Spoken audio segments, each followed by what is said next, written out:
Hi guys, welcome back to Model Trains and Such. For those of you who know what this is a rapidor saw. It's approximately 1950s. It's one I recently bought in the hopes of restoring your running order. Now there's a local lawnmower place in the town I live, and this was on the Facebook marketplace.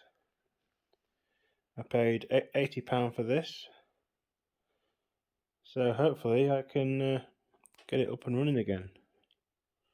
It's a rapidor saw that I've wanted for quite a long time.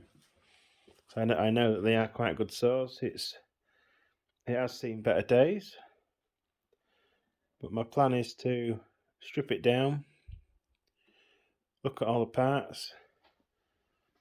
Now what you usually get on here is you usually get damage on here, but apart from a bit of surface rust, it's not looking too bad.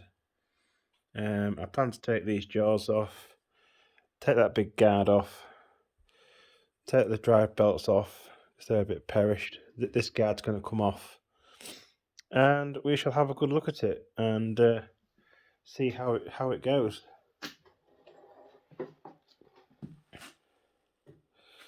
In there you can see all the gubbins in there. I'll be stripping all this down and having a good look at it. This has had some WD-40 on it.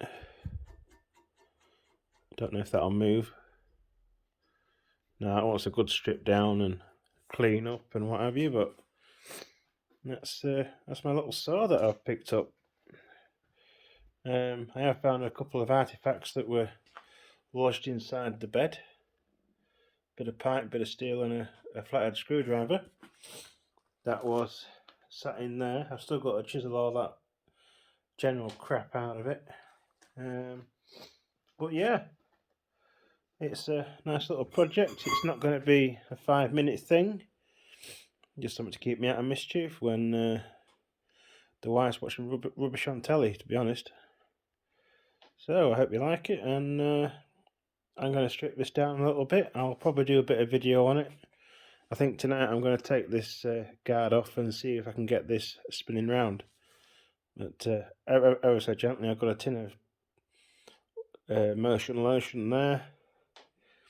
So we'll see. We shall catch you on the next one. If you're into this sort of thing, why not drop me a subscribe?